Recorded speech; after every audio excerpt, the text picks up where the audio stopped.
Assalamualaikum warahmatullahi wabarakatuh. Perkenalkan, nama saya Sylvia Agnia, mahasiswa jurusan Agribisnis, Fakultas Pertanian, Universitas Sultan Ageng Tirtayasa. Di video ini, saya akan menjelaskan produk pangan rekayasa genetik di Indonesia untuk memenuhi tugas mata kuliah biologi umum. Selamat menyaksikan. By the way, apakah kamu tahu berasal dari mana semua makanan yang kita makan? Pertanian, peternakan. Yap, betul sekali. Apa yang terjadi jika lahan pertanian menyusut, daya dukung lahan yang merosot, keterbatasan air irigasi, dan iklim yang tidak menentu? Maka akan terjadi kelangkaan pangan. Dengan hanya mengandalkan sistem pertanian konvensional, dikhawatirkan tidak dapat memenuhi seluruh kebutuhan pangan. Kemudian, apa sih solusinya? Solusinya adalah pengembangan pangan transgenik atau rekayasa genetik yang merupakan solusi terhadap kekhawatiran kerawanan pangan di masa mendatang.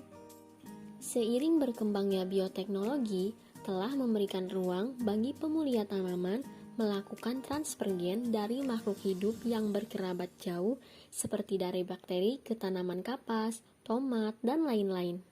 Penerapan bioteknologi mampu menghasilkan tanaman jenis-jenis baru yang lebih unggul, hasil yang lebih tinggi, tahan terhadap cekaman lingkungan tertentu, memiliki kandungan protein yang lebih tinggi, lebih tahan simpan, dan lain-lain.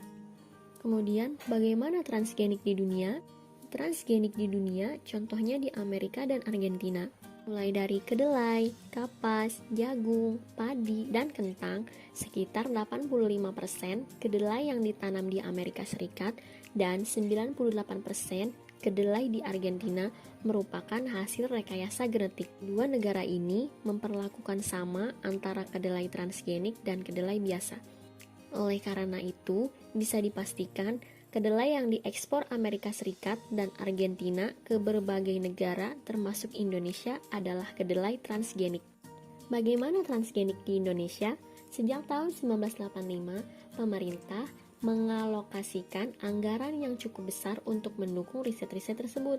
Namun demikian, sampai saat ini belum ada satupun varietas tanaman transgenik, baik hasil karya peneliti dalam negeri maupun introduksi yang secara resmi diizinkan ditanam di Indonesia. Indonesia juga tidak secara tegas menolak masuknya produk pangan yang diduga berbahan baku hasil rekayasa genetik.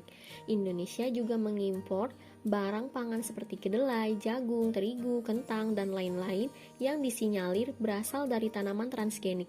Pro dan kontra respon masyarakat terhadap pengembangan tanaman transgenik menempatkan sikap pemerintah pada posisi yang ambigu.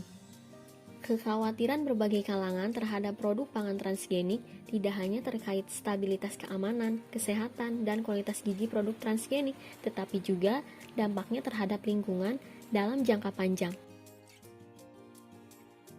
Bagi pemerintah dan pemerhati pangan, menyediakan pangan yang cukup dengan harga yang terjangkau merupakan persoalan pelik yang perlu dicarikan jalan keluarnya.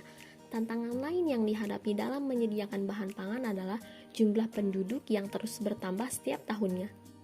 Membedakan pangan transgenik dengan pangan alami secara kasat mata sangat sulit dilakukan. Untuk itu, pelabelan produk pangan transgenik perlu dilakukan, diatur oleh undang-undang. Produk dan pemasaran pangan berbahan baku produk transgenik antara lain diatur dalam Undang-Undang Nomor 32 Tahun 2009 tentang Kesehatan, dan pelabelan mengacu pada Peraturan Pemerintah Nomor 69 Tahun 1999 tentang label dan iklan pangan dan Peraturan Kepala Badan Pengawas Obat dan Makanan Nomor HK 03.123.03.12 1564 tahun 2012 tentang pengawasan pelabelan pangan produk rekayasa genetik. Produk transgenik di Indonesia masih menimbulkan pro dan kontra, sehingga pengujian tanaman transgenik dan produk pangan bioteknologi lainnya perlu terus dilakukan. Pemasangan label pada produk pangan hasil rekayasa genetik memudahkan masyarakat menentukan pilihan dalam penggunaannya. Terima kasih. Thank you for watching.